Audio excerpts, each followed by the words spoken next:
Hello, everyone.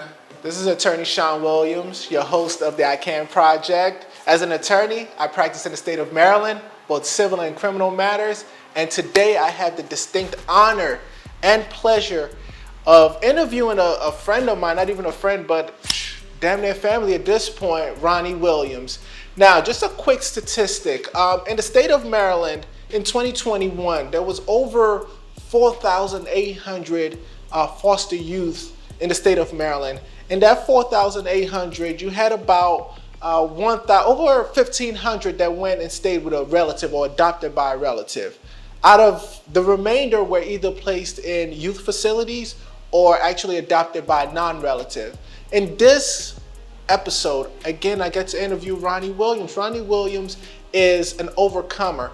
He overcome all kinds of labels, and that's actually the title of his episode, Overcoming Labels. How he overcame being a foster child, how he overcame being adopted, how he even overcame being mislabeled as having a learning disability.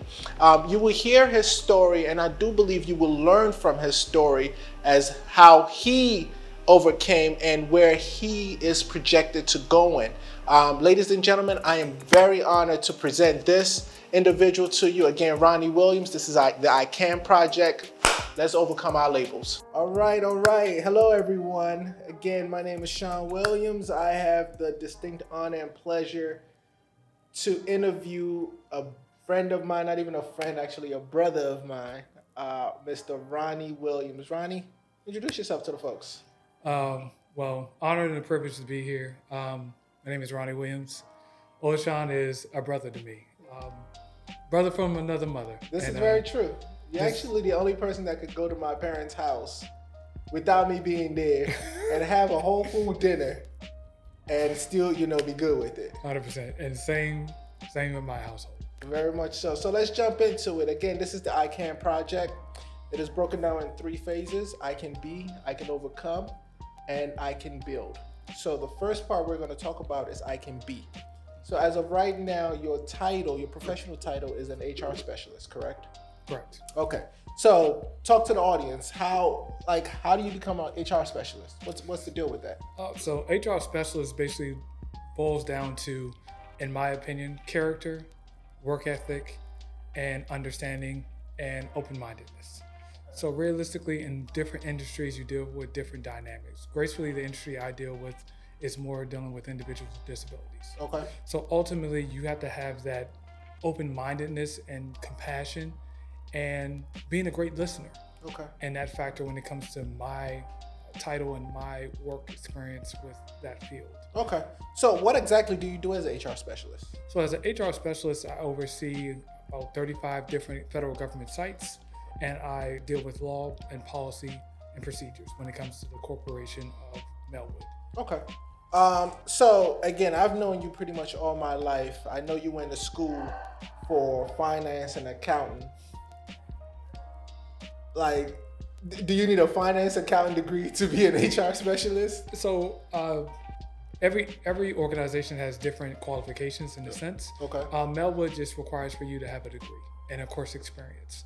So my previous job working at GW University, I deal with operations and HR. Okay. So I have a little bit, more than a little bit experience in HR, but not dealing per se full hands-on with individuals with disability. I see. But so why start doing HR? You had your degree in accounting and finance, and why HR? So if I could go back in the hands of time and knowing what I know now, I would have did an HR degree. Realistically, I have a lot of passion when it comes to law and policy, but also on a corporate level when it comes to accountability, when it comes to staff employees, corporate employees, federal employees, whoever. Because realistically, let's be honest, when it comes to in the work environment, you have corruption, you have favoritism, and you have all the above. Okay.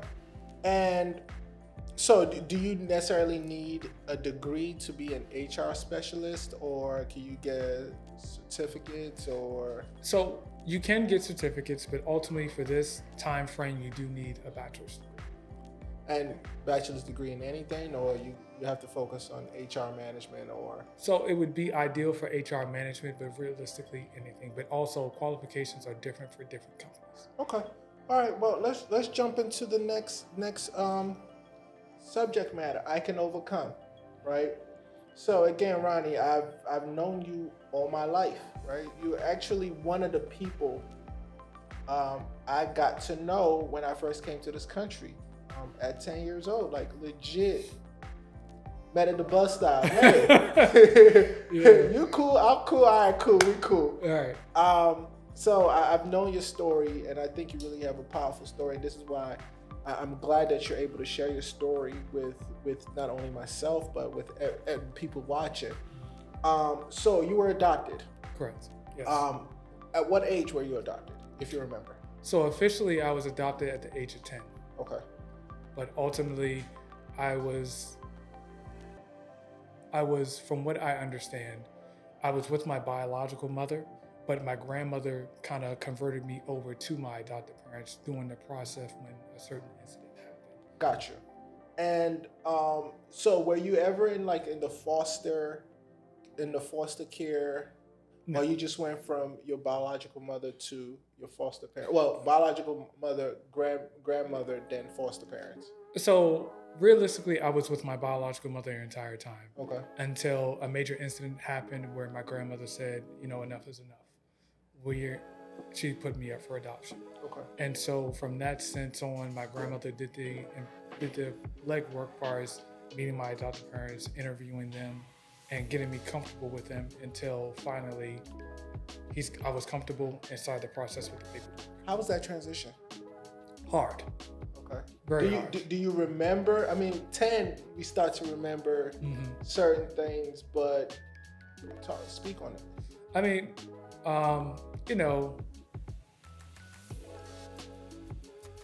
and not to downplay my mother or anything else, like we're all adults and we all make our decisions, but ultimately, it was hard.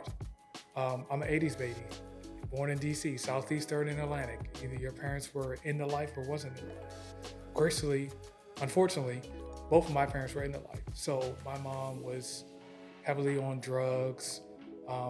She worked in the black market.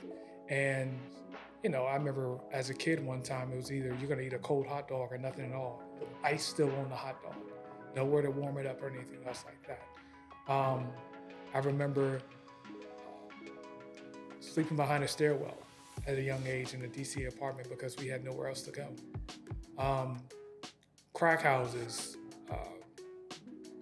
a lot of drugs, and it was just a horrible time. Okay. And when you transitioned over to your adopted parents, the Williams, was there like a detachment, right? Was there, okay, I know the environment I was in wasn't probably the best environment for me, but still your mom, right? Right. What was that like? I mean, realistically, any child wants to be with their biological parents, no matter what the situation is. But ultimately, the transition was hard, of course. And granted, I was the last one to get adopted too. So it was 4 of us all together. It was a difficult time for me as far as connecting with them and getting comfortable because I'd rather be with my biological mother out in the street somewhere versus being in a 4-bedroom house because that's all I knew at the time. Gotcha. And of course, doing that transition, my grandmother kind of held my hand through it and got me through it because that's the person I ideally trust more than anyone. And so granted, when the transition came through, it kind of went from there. Gotcha. It's kind of funny that you said that because we kind of share somewhat of a similar story, but not a similar story. Because I had to leave my mother at 10 as well, right? My mom being in Nigeria, I flew to the United States not knowing anyone, right? My father being here, my stepmother being here, but never really had a relationship with my father. So yes, it's my biological father I'm staying with. I'm sure, it will mean no harm to me, but it's a whole new environment for me as well. So maybe that's another reason why we clicked. But okay, talk about, so you transition from your biological mother and you get to your adopted parents. What was that like? Well, first I want to shout out to my adopted family. My adopted mother, Sharon Diane Williams, my father, Raymond Terry Williams. They took me in and treated me like their own. Yeah. The unconditional love that I had in that household was unreal. Yeah. And so I was a knucklehead child for a while. Of course, being rebellious, you're not my parent. I want to go to my biological mother and things of that nature. And even the environment, coming from a low income environment to middle class is a big transition. And then also seeing things that children have or your peers have that you don't have. I remember having a pair of old New Balances with holes in it. And I had socks, a pair of socks and a white t-shirt and a pair of jeans. And I wore that to school. And having that transition of seeing kids with Jordan shoes, urban wear, nice clothes, nice cars, nice things, it's a big transition for me. And I didn't fit in that way. And so it was a hard transition of dealing with bullying and things of that nature. But ultimately, it took a curve eventually. When would you say it kind of changed? When would you say you finally like got comfortable with that reality that, okay, I'm here? I would say, I don't want to say I quite remember, but I would say probably maybe around 12, 13, because my adoptive parents put me through therapy.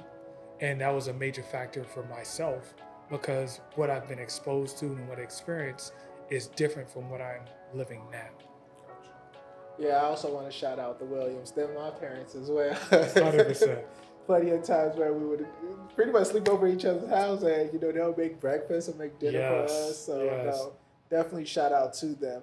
So let's talk about, you talk about your mother, right? You stay with your biological mother, then you transition and start staying with your adopted parents. Was your father in the picture? So at that time, when my father was around, it wasn't for a good reason. Ultimately, my dad was very physically, verbally abusive to my mother.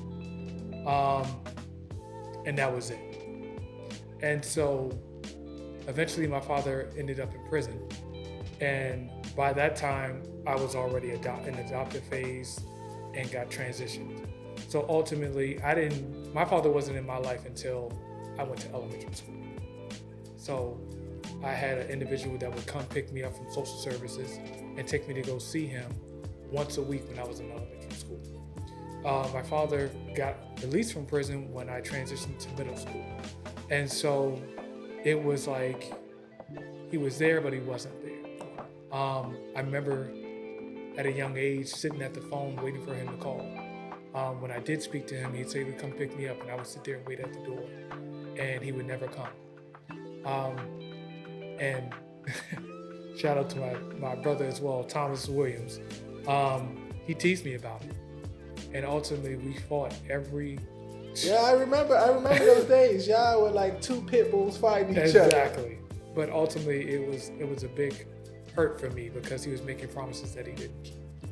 Now you touched on it. You speak about Thomas, your adopted, your brother, but adopted brother as well. So you were not the only adopted child in the household. Correct. So I was the last one to get adopted, but Thomas was adopted before me.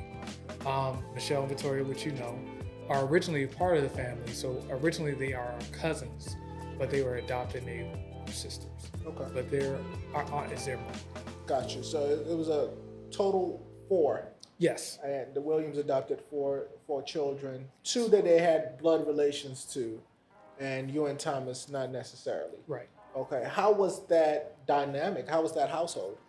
Man, we were like 2 peas in a pot, to be honest. When it comes to me and Thomas, even to this day, we're 2 peas in the pot. We may have fought a lot, as you know, but when it came to anyone messing with us, it was a problem. This is true. My sisters, same exact way. We were just given so much unconditional love. It was nothing else to not have in the household. And it kind of went from there. But I will say that, there was a little imbalanced in the household. Like how? So I would say that, parents may say they don't have a favorite, but ideally they do. Realistically, I was one of the favorites. Michelle was one of the favorites, and Thomas and Victoria weren't. But they also have a backstory behind them as well. But realistically, we were I don't want to say the promised children, but we were the favorites in a sense. Gotcha. And fast forward to now, I hate to say it, but I was the only one that kind of made something of myself. And I was gonna touch on that a little bit. We'll touch on that a little bit as to why, because we have these conversations, right? Matter of fact, let's just touch on it now. We have these conversations. Growing up, it was four of us, right? Yeah. Myself, you, Thomas, Lorenzo, and same. It looked like the same household, two-parent household, middle upper class families. You know, we really didn't want or need for anything, right? Right. Parents instilled in us, you know, responsibilities, morals, and whatever it may be. And, you know, I love my brothers to death because y'all are all my brothers. We all grew up together. Right. But as you mentioned, you know, it just seemed like it's you and I are the ones that, like, try to continue to strive. Mm-hmm. And again, and that's no knock to Thomas or Lorenzo, not at all, because I love them to death. I was just speaking to Lorenzo last week. I told him I'd give him my kidney if he asked for it. Like, I love him to death. Right. But why do you think that is? Like, we all came up together, like legit. Right. I think that when it comes to that dynamic, it's more about there's some things that were unseen in the household that we, of course, don't know about because we don't live there. But I can speak on me and Thomas's, for example. We were lost. For myself, I had a lot of anger issues because of being teased and bullied, and my father standing me up and not being in my life. But even also, my biological mother putting fuel on the fire when it came to my father. Oh, he did this to me, he did that to me. And so I had realistically a chemical imbalance, despite the fact my household was different. Thomas, for lack of better words, he didn't know his father, but his mother was there, but she was not a good influence and wasn't helping his cause in a sense. And so, as you know, it was Eric as well, little Damien, Marvin, little Marvin, and all of them. Yeah. And so me and Thomas were kind of somewhat living a double life in a sense. Hanging with Eric and little Marvin and Marvin and them was a little bit more different than hanging with you and Lorenzo. And so we made our mistakes, but ultimately our adoptive father pulled us back in. And so with the morals that he applied to us and even the military morals that he applied to us, that's what I kind of grasped on when I got my reality and got myself back together. And even still, like I told you before, you were my main influence, because when you went to college, that was kind of like my reality check. Like, look, I need to get my stuff together. And so, as you know, I was working 3 jobs at the time and just trying to make ends meet for myself. But I know I had a greater purpose.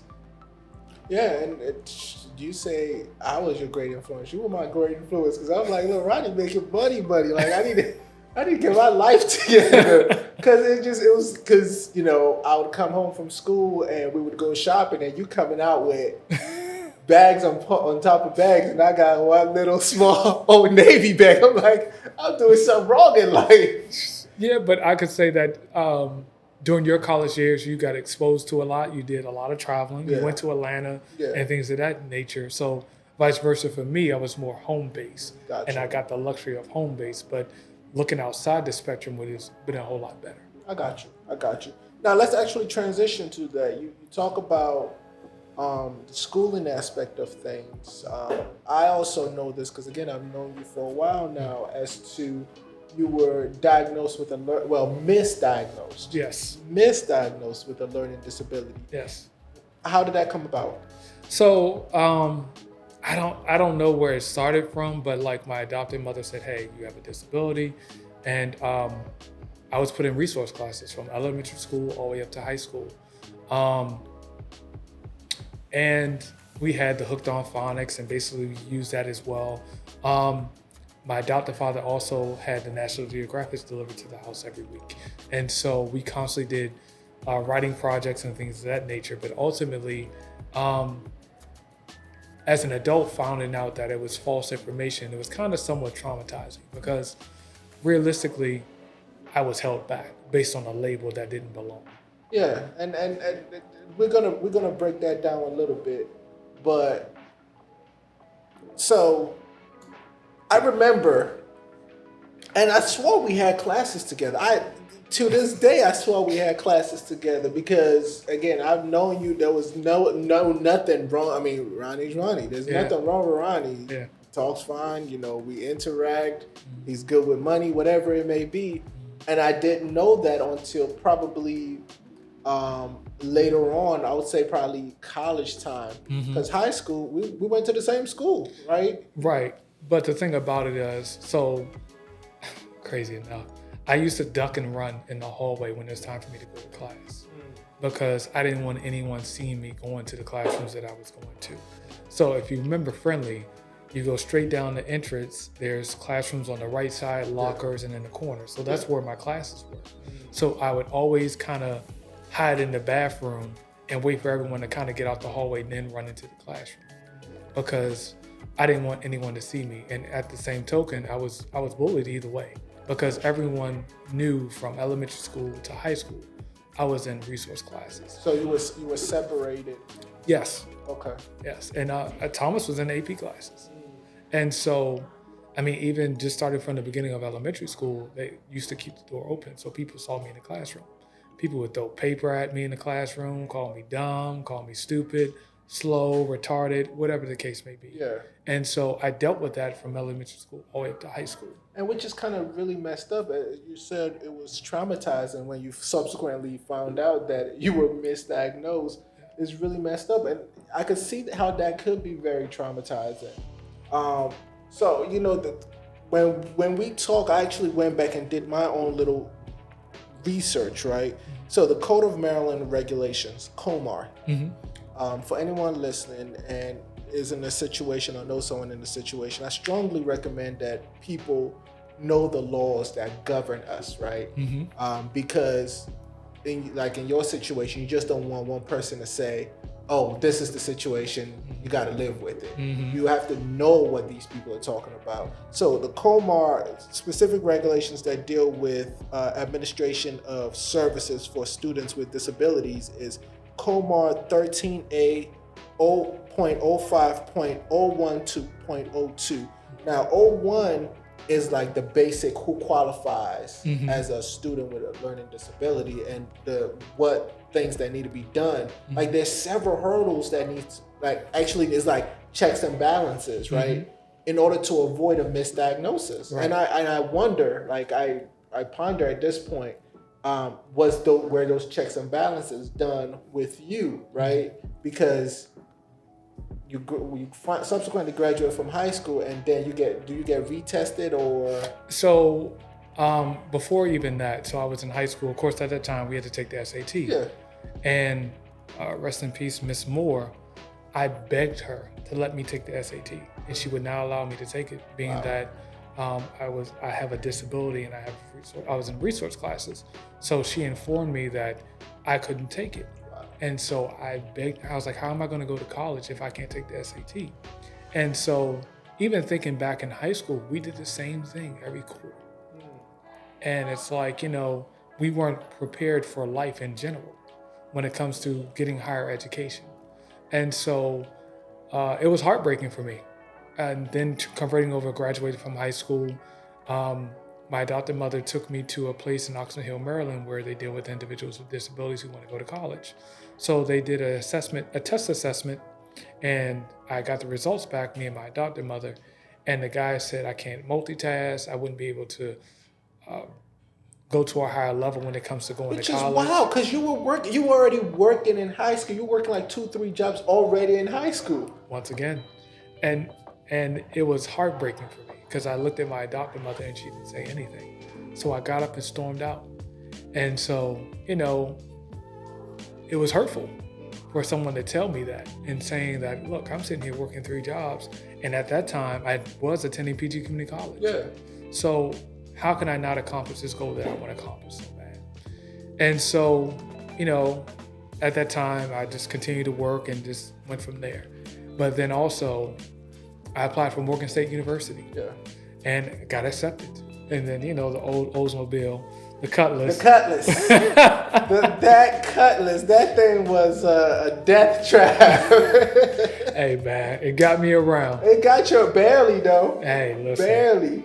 Got me around. But old Betsy kind of gave out on me when I actually applied for Morgan State University and got accepted. So I couldn't go there, and I didn't want to stay on campus because that's a large amount of debt to carry. So I transitioned from there to my biological grandmother's house. And that's when I applied for UDC. Go Firebirds, HBCU. I got accepted at UDC, and it kind of went from there. And I was working full-time and going to school full-time. Yeah, I remember that you were grinding. Yeah. If I've ever seen someone grinding, you would definitely grind. I vividly remember that time period, kids. It was, I call you, hey Ronnie, what you doing?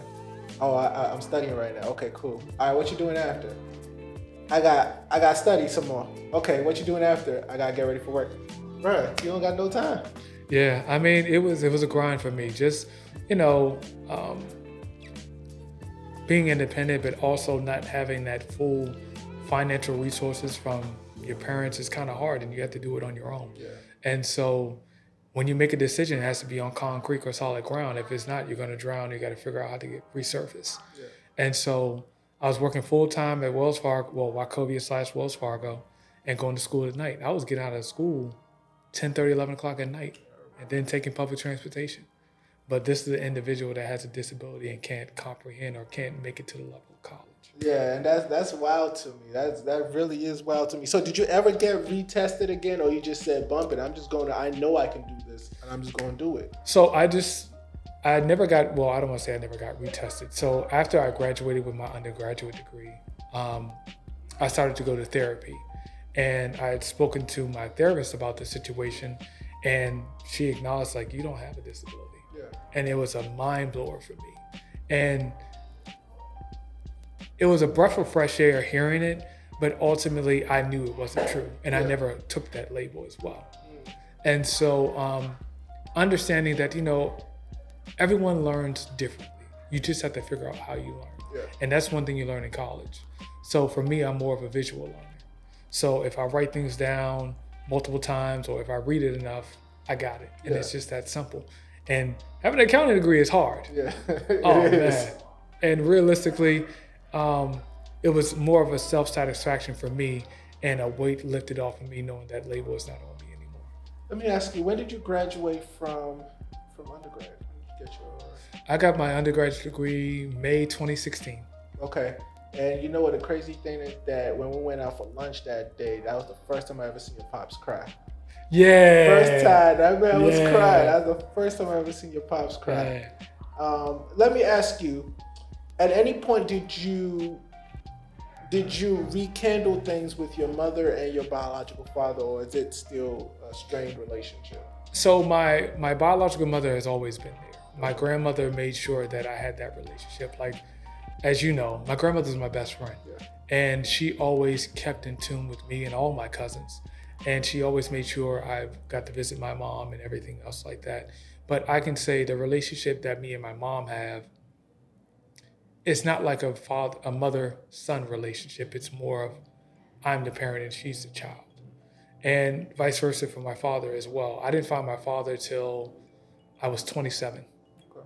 Okay. My dad has a police record mile long, so that's how I ended up finding him.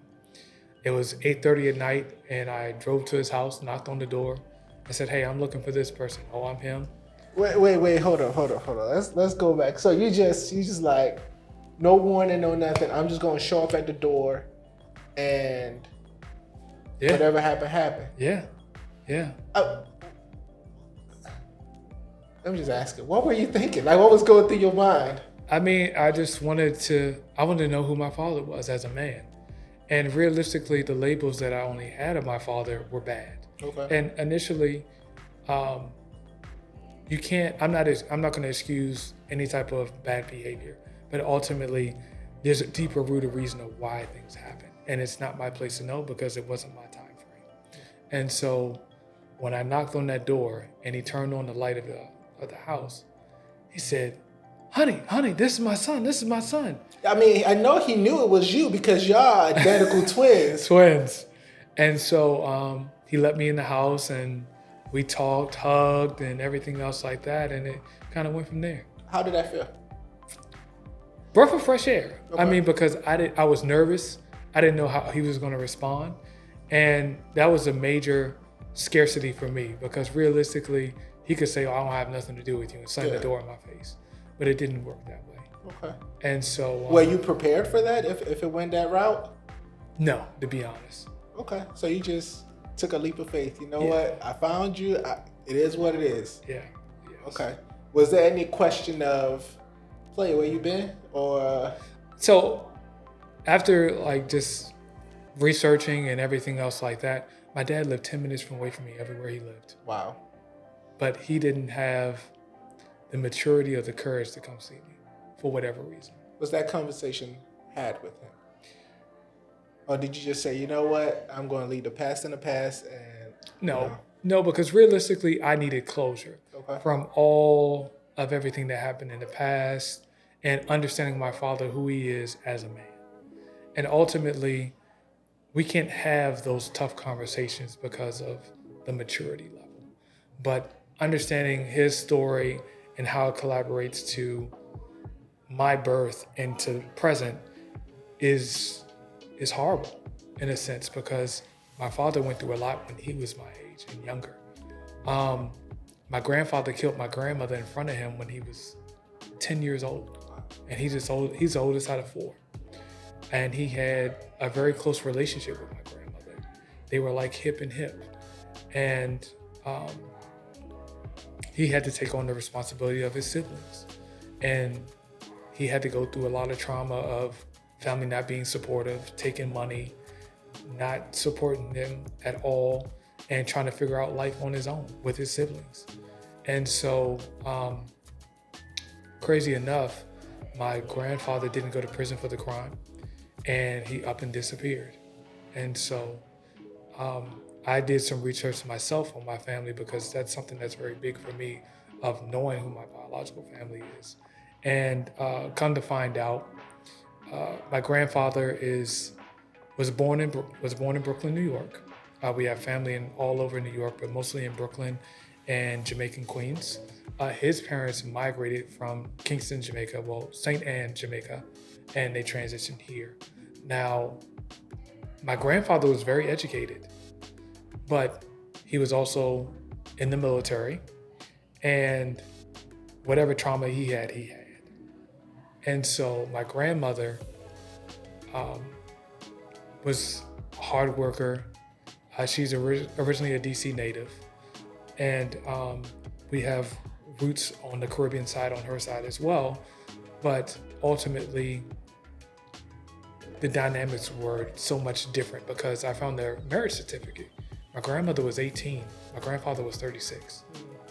And if I was a family member, I'm like, oh, I don't know where you got to go, but you got to get up out of here. Yeah. But there was so much I learned from finding that information and finding documents and understanding how everything kind of collaborated together. And so fast forward to now, like me and my father have a good relationship. My aunts, we have a good relationship. My uncle got killed when he was younger. And so I never got to meet him, but he also has children, which I've never met. And so there's so much pain and hurt between the families. Everyone is kind of separated in a sense, and it's more cliques. And as you know, you met my cousin, and that's the only person I really essentially know and have somewhat of a relationship with. But, you can't pick your family, you can't control the past, you can't control the future, but you take the knowledge that you have and just go with it. So would you say that learning about your family and their past helped you heal your wounds or your emotional trauma that you did? Yes, because ultimately I got to better understand my father and understand what he went through, and understand that, the only way you can overcome the trauma is confronting it, putting it in God's hands first, confronting it and letting God work his hands. And so ultimately that's what happened for me. And once I got that weight lifted off my shoulders, I soared from there, because that was all the pain, the anger, the hurt. And, I messed up a lot of things in my life based on that pain, anger, and hurt. I lost my high school sweetheart, which to this day I'll continue to say I should have married. Well, we're going to go there, but we're going to go to that subject matter, but not yet. Not quite yet. Being misguided. having the wrong friends and associates. When you were away to college, that's when I had my dark moments. And I was hanging around the wrong crowd. And the crazy thing, I would have never known that because, I would come back or you would even come visit me at school and you were Ronnie. Like it wasn't a situation where you were this dark individual and I was like, whoa, hey, what happened to that guy? You were still you. Yeah. And I mean, you are the crowd that you keep. And so during that time frame when you were in school, I was once again hanging around the wrong crowd and just not being productive. But once that pain lifted, man, I kind of just soared. I mean, at that time, once again, I applied for UDC and started going to school, and it kind of went from there. Okay. And my focus was just my legacy and my family, changing my family as well. Got you. We're going to touch on that as well. So let's transition. So, all right, so Ronnie, you touched on it a little bit. You are a recent divorcee, correct? Yes. And we're not going to touch on how you got there, but we're going to talk about the process of getting divorced and what it looks like after being divorced. So let me ask you, what's the process? What was the process like for you? So the process for me, man, it's quicker to get married than it is to get divorced.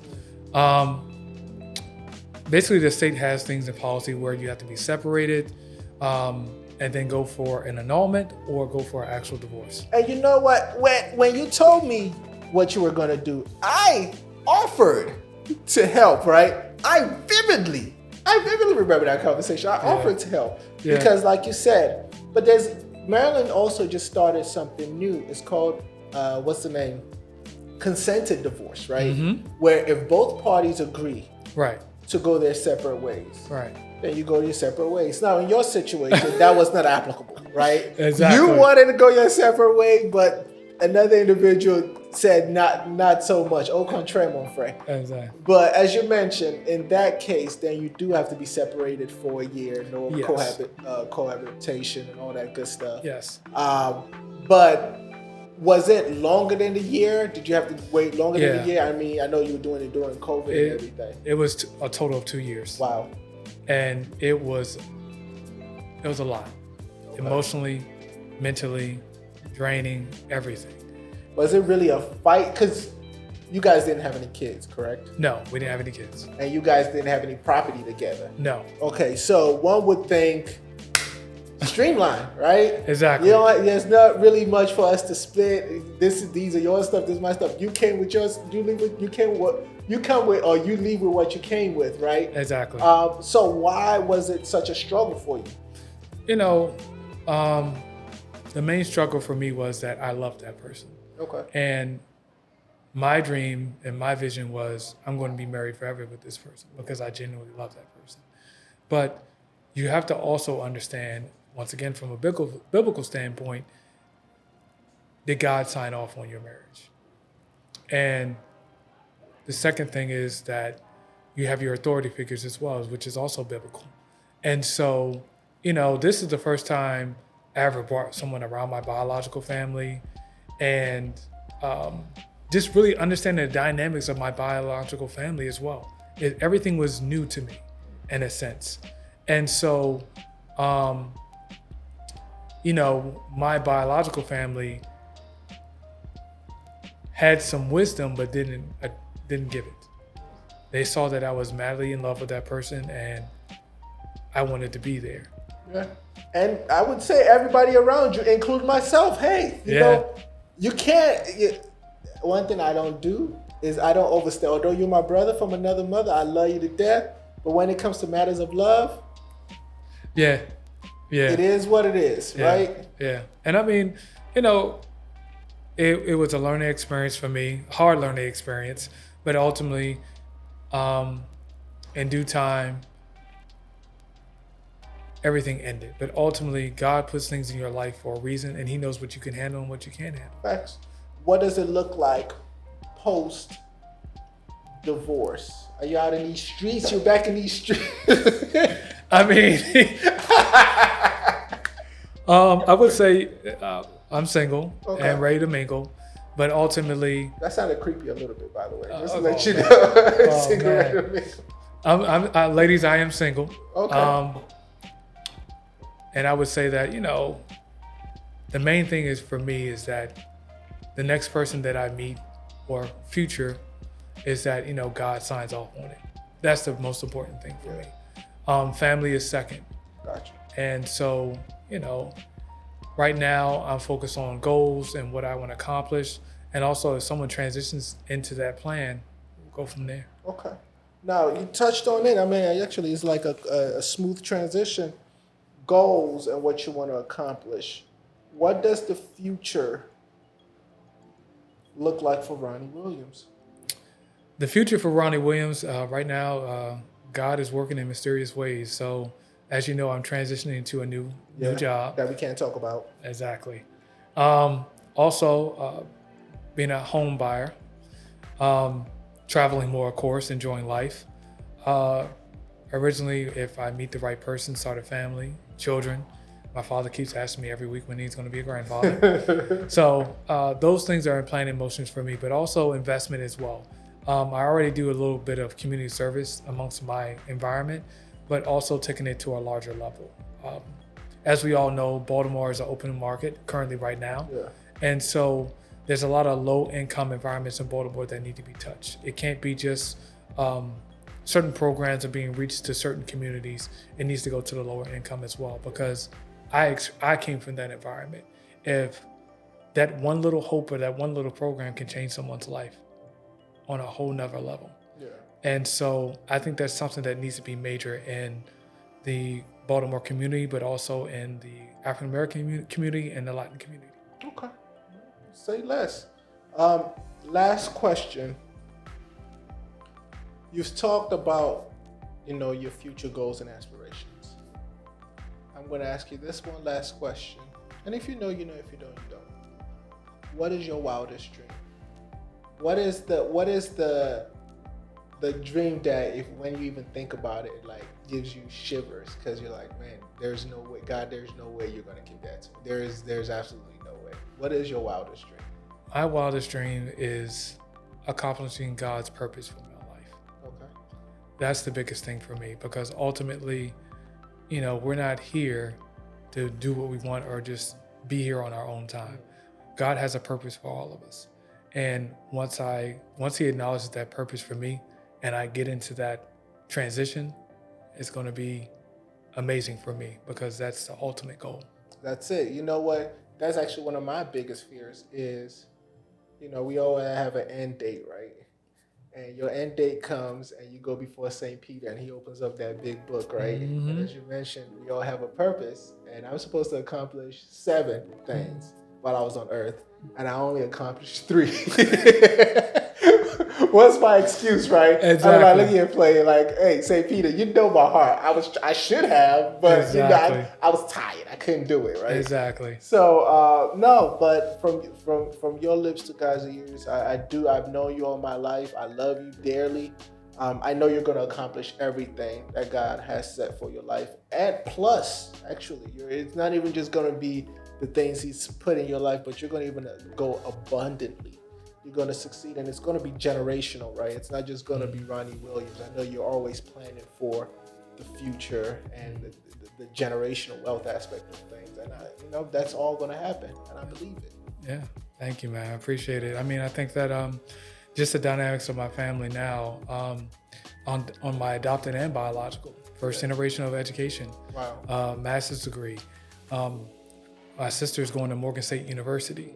My cousin is going to school right now part-time, and it's just going from there. But I would say that, what legacy are you leaving behind when you die? Or what are people going to say about you when you die? And that's a very big thing for me, ultimately in my community and also with my family. That's it. Nothing more needs to be said but that. That's the end. Thanks for tuning in. We love you. Ladies, he's still single.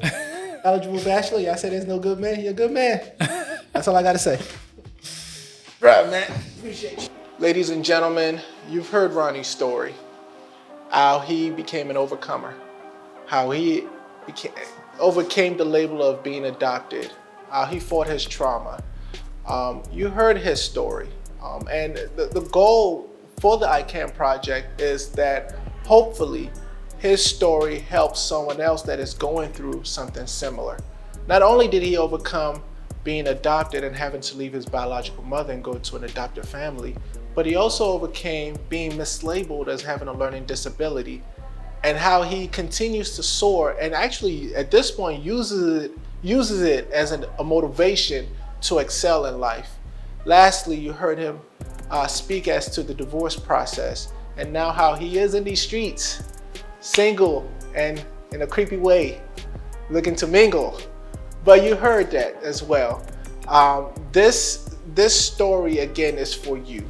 It's for you to take whatever part you need to take and help it use or utilize it in your life. Again, this is the I Can Project.